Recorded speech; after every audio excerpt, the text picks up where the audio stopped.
Hello, welcome to the Scroll Ensemble Classical Music Improvisation channel. Our aim is to inspire you to improvise classical music through tutorials, challenges and history and performance videos. If you're enjoying our videos, don't forget to subscribe. On Patreon you can get specific tips and tricks for your toccata improvisation. See the description. I'm Robert and this video is a tutorial. I'm going to take Bach's famous organ toccata in D minor, take it apart and show you how you could improvise its different elements, and then how you could put it all together for your own toccata using Bach's ideas. I will do this on a solo wind instrument, but you can do it on any instrument. Although Bach is usually famously complicated, this toccata only consists of a D minor scale with ornaments, an organ point, a tiny Passacaglia, and an ending. So let's dive in. Classical music improvisation often uses certain basic building blocks. More thoughts on that in this video. In this case, the building block is the D minor scale. Bach starts on the note A and then runs down to the note D. This is no coincidence. The A has what we call a dominant function, which means that it has tension, which is released when we reach the D. Let's first play an A with tension and then release into the D. In how many ways can we do this? This is where the improvisation part starts. Think of dynamics, rhythm and note length,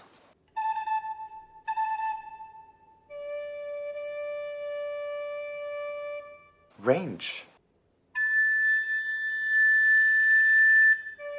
Of course, there are still many more ways to vary this. Bach simply fills in the notes between A and D, but with an interesting rest, and adding the C sharp for extra tension, and then plays with repeats and range. He starts high and then reiterates lower and concludes lowest. Let's take our inspiration from that. Fill in the AD with the scalar notes G, F and E.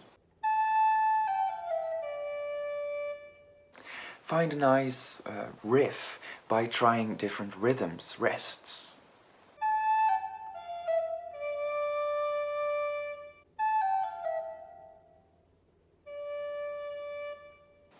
Play with repeats and range.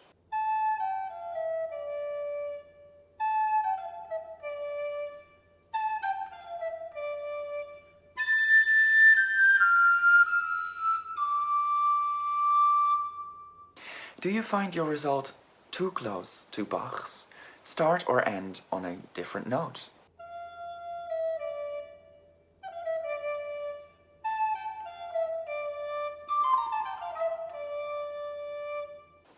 Go up instead of down with your ornament.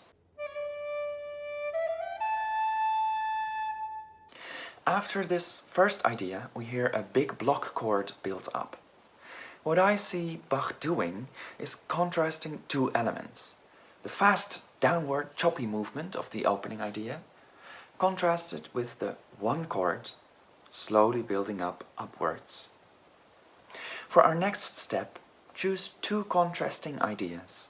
They can be the same as Bach's, and play with the alternation between those ideas. You could imagine two very different characters, like Bert and Ernie, or Darth Vader and Princess Leia.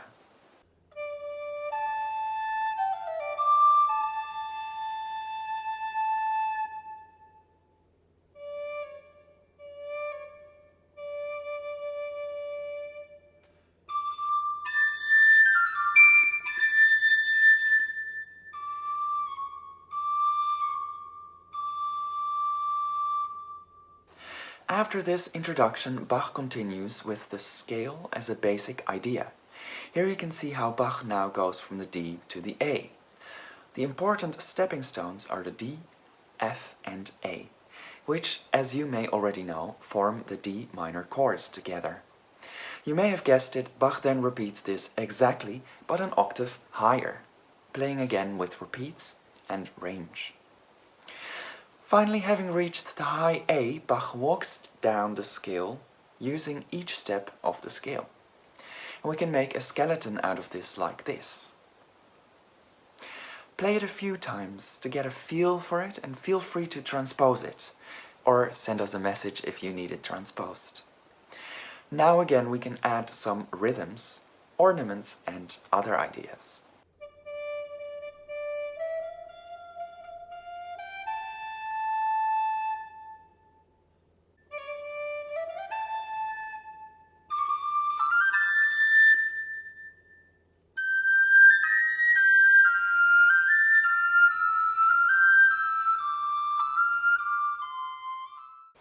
If we take one step up to the macro level, we can now see that the entire opening section is based on the D minor scale. Another important idea is the relationship D-A, and finally we have repetition and range as important ingredients. Can we now improvise a new opening segment, perhaps farther away from Bach's original, but synthesizing his ideas?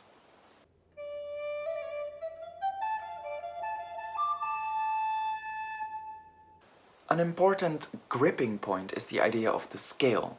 So each thing you are doing is a step on the scale, up or down, however much might be happening. That way you can keep better track of where you are going. And in a way you're improvising the skeleton now as well. It may take a few practice sessions to get there, but the road will be fun. Bach then arrives at an organ point. Basically, an organ point means that one note remains static, and you keep returning to this note, playing other notes in between.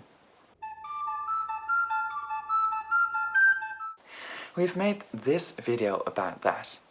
Bach uses an organ point on the note A, so that's the home beacon, the returning note, so to speak.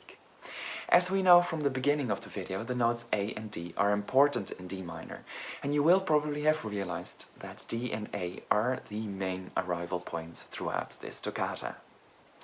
Bach uses a simple shape again, going up first and then going down, even lower than the organ point note A. When improvising a section like this, feel free to change directions and find your freedom in other notes or perhaps in the rhythm.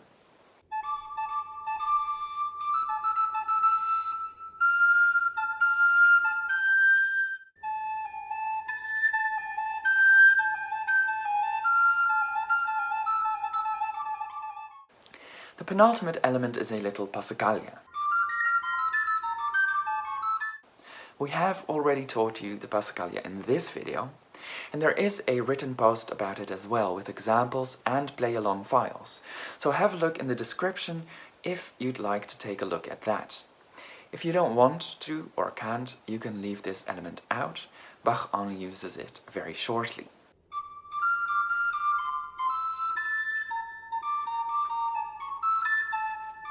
Finally, Bach reaches the ending. To do this, he employs a diminished chord. It's a chord which consists of minor thirds only. We often hear it as quite ominous. This chord is larded out over several bars, and its most logical exit is the D minor chord, unsurprisingly. Here again we can take different routes inside the chord, going up or down it, or using different notes belonging to it, as long as we keep to those 4 main notes.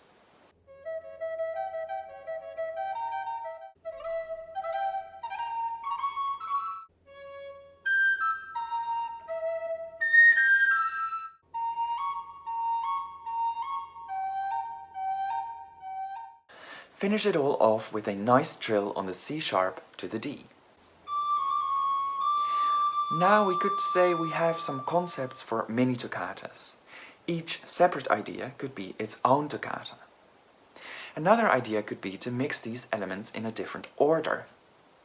And once you have a good grasp of them, you could do that on the go, and you're starting to improvise the form of your piece. This is an exhilarating stage to reach, I always think.